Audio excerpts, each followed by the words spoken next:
And we are back at it again. What's going on, everybody? It's your boy, Kevin, and I'm back with some more information on how to dominate your opponents in Mortal Kombat and some more tips for you. One of them being that if you'd like to use some of this information, I don't know, earn some free money, we're holding events twice a week on my Twitch channel over at twitch.tv/kevinmcolon. We've got an exhibition event every Wednesday and a tournament live every Friday that are offering cash prizes to the top 3 players. And if you think you've got what it takes, take the information from these videos, lab up, practice, and then come see me in these online events. I'm hosting them along with guest commentators from the MK community, mostly the streaming community, but still, we'd love to have you. We'd love to meet you. We'd love to see what you have to bring to the table. Stop on by and say hello. And in the meantime, let's go over that information I promised about how to dominate in Mortal Kombat. Now, I've had a lot of people come to me with this question as of late, which is, hey Kev, what is the importance of frame data? I'm a newer player and I don't really understand notations or frame data. I'm not good at math. I don't understand how it works or why it's important for me to know this. Basically, to answer that in a TLDR version, the reason frame data is important is because it allows you to figure out information for yourself that other players might not always know or readily have the information available to offer you.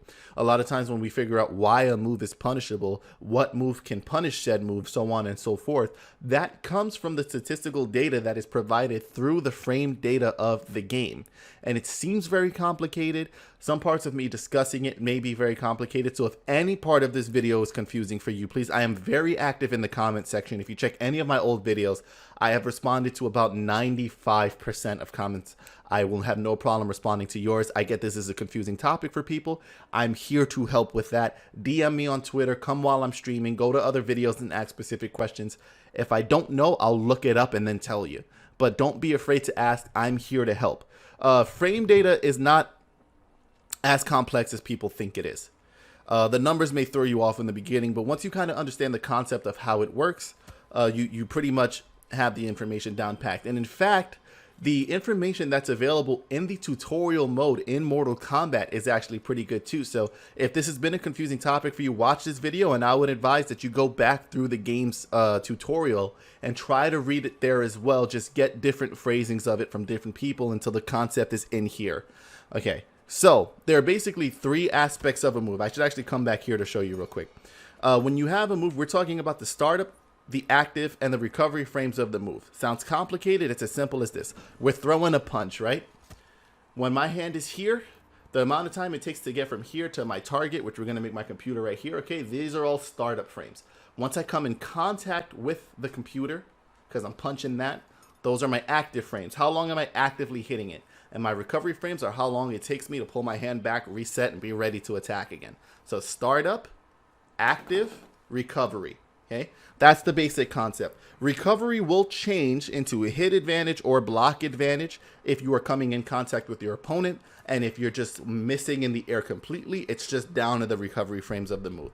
So ideally, if I'm in control of Cordal, that's his name. If I'm in control of Cordal here, and I was forward 1, this is 10 frames on startup, 1 frame of active, and 29 frames of recovery. What does that mean? Well, it means it takes 10 frames for me to get my hand to Jackie's chin, okay? Fuck the meta. I main Jackie, but you know, I figured you guys would appreciate me taking a second out to do that. From when I'm pressing the button to when it's coming in contact with her is 10 frames of startup. It is active for 1 frame, and active frames are always going to be very short. For that 1 frame, it's hitting her, and then immediately I'm into recovery frames. But you'll see when I'm whiffing the move, we have my actual recovery frames, which is 29. When I'm coming in contact with her, that changes to hit advantage, and then cancel advantage, okay? Hit advantage is basically, now that I've stopped, how much more advantage do I have over the character to start up another move, right? Meaning basically this. I'm going to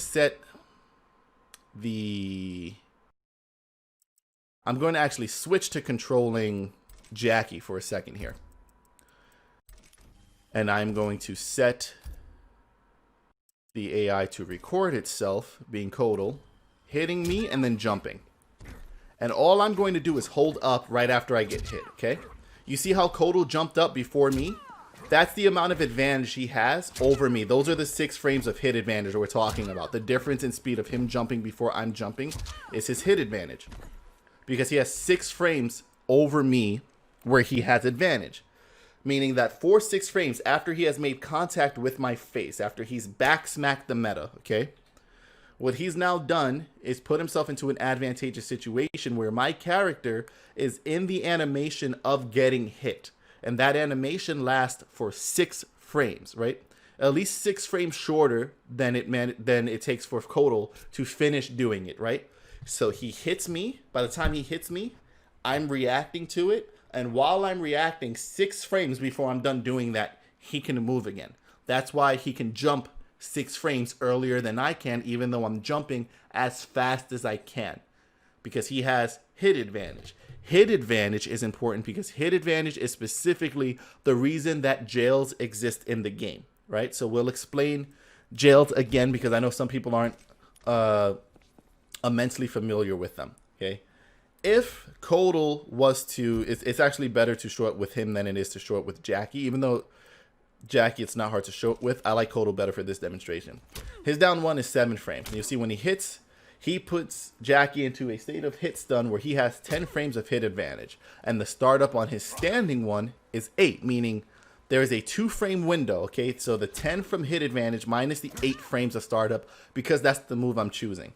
What this means is that she does not have enough time to move out of hit stun and do anything before I can hit my standing 1. This is officially a jail. The reason we call it a jail is because she's jailed into either having to guess that I am going to throw her or that I'm going to strike her. But she cannot attempt to move, hit me back, or jump. Okay, she can't walk away. She can't hit me, and she can't jump by the time that I can do either one of those options. The jump is specific. If she thinks I'm going to throw, she can jump to counter the throw. But if I go for a strike, I'll hit her out of jump. So I'll show you this again. I'm going to switch back to Jackie, record Kodal, and I'm going to down 1 and then standing 1, right? Very simple. I'm going to try to hit him back, and I can't. So here, after I get hit, I'm mashing standing 1, which is my fastest normal that I have. Even down 1, which is a 7-framer. Oh, it's because he's standing. Well, I'm going to try to mash back, and I can't, okay? So I'm stuck here. Right? Can't do anything. If I try to jump after I get hit out of the air. So I can't do that either. Now what I can do is call that the next move is going to be a high and get under it, but I have to make that read. I can't answer him back, and I can't jump away. I can't walk away either. I'll still get hit. So now I'm trying to walk away. So he's locked out all of those options. Right? That's basically what jailing is. It's the best option you have to shut down opponents from trying to hit you back. Like forward 3, for example, is one of Jackie's best normals. People hate her forward 3 because her forward 3 has really good range and fast startup and it beats out everything. But not if she's jailed. He hits me, I'm going to try to forward 3. It's too slow. I'm jailed in. I have to block. However, if I do block, I'm safe, but I was forced to. That's the idea of jailing. That comes because of hit stun. That is why that works. Okay, we're in control of Jackie again. I have to burp. Hold on. The world's small. I really was hoping that burp was going to be a lot more masculine than it came out being. But whatever, we took care of ourselves. Now, that's all good for hit stun. That's how hit stun works. That's why combos are combos, because you are hitting your opponent while they're in hit stun and continuing to combo them in hit stun. Right? If you weren't doing that, you technically wouldn't be comboing your opponent. So what's the difference between that and figuring out how things are punishable? That's pretty simple too. Let's look at one of Jackie's moves here. We have a down back forward grease kick. This thing is immensely punishable at... Oh, I need him to block the whole thing. I might have to stick this boy in the corner. Hold on. Let's do that. Let's walk with him towards the corner where this will definitely hit. I am minus 18. So, by the math of the game, thanks to that information offered to me by the frame data of the game, if Kodal has a move that is 10, I'm thinking 10 frames, I'm jumping ahead. If he has a move that is 17 frames or less on startup, because there's a minus 18 frame window, meaning Jackie cannot do anything for 18 minutes. So for 18 frames. Got it. Should I be the guy teaching this? Right here, she cannot do anything for 18 frames. So Kodal has that big of a window to answer that move. There's two problems, which is the speed of the move that he wants to go for and how far does the move go. Because as you can see here, he's not at the range where something like standing 1 is going to connect. So that becomes a problem, range and speed. Well, let's see if Kotal has an answer for this. So we're going to go ahead and control him and set the AI as Jackie to just do grease kick to us. Okay, perfect. And now we're going to block the move. You see, we try standing 1, and while standing 1 is 8 frames, which is fast enough, it doesn't go far enough. So let's try something with a little more range, like forward 1, after we block this. And that's a oh, let's not mistime it. And that's a punish. And how convenient is it that that punish also happens to lead into a crushing blow string? So she should never get away with doing this move, essentially, is what I'm trying to tell you. Not if you're Kotal, because that should be your answer every time. You know that thanks to frame data, because you have a 10-frame advancing move that is fast enough and has enough range to answer. This is what frame data is offering you. Okay, it's great tool, and you need to use it.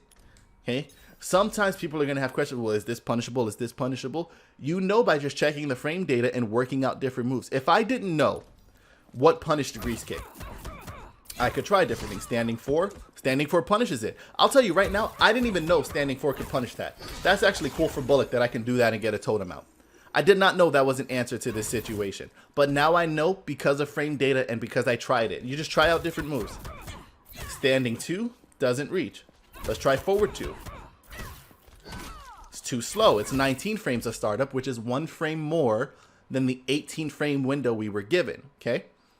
This is basically what you get with frame data, is you work out little instances like this.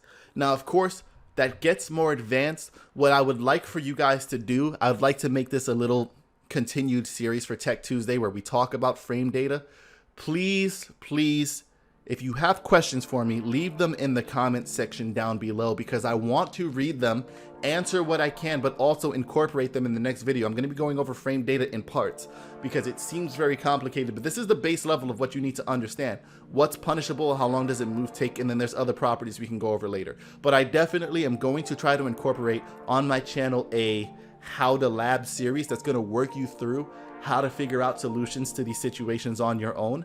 The thing that would make me the happiest is that if you came in, you watched these guides and this information that I had to offer, we had a discussion, and then you didn't need me anymore. My goal with all of these Mortal Kombat videos is one day you don't need this channel. You can have it on, you can start a channel of your own if you want, and you can join me in the venture of trying to tell people how much we love these games. Fighting games have been a great part of my life. I want you guys to understand them so they can be a great part of your life, and I would like you to one day go out and do the same thing. So again, if you have any questions, let me know. I'll be posting more guides soon. They're all on the whiteboard up there. There's a whole list of videos that are coming in. If you didn't get to read it fast enough or it's too blurry, that's your problem, not mine. I know what they're going to be. And I'm going to catch you guys next time with some more Mortal Kombat content. I love you all so much. You couldn't even imagine it. Not more than I love Mortal Kombat, but pretty close. Pretty close, I would say. And I'll catch you guys in the next video. Most likely, Shiva. I think she's coming next. Don't hold me to that, but don't hold me to that. I'll see you guys next time. Peace.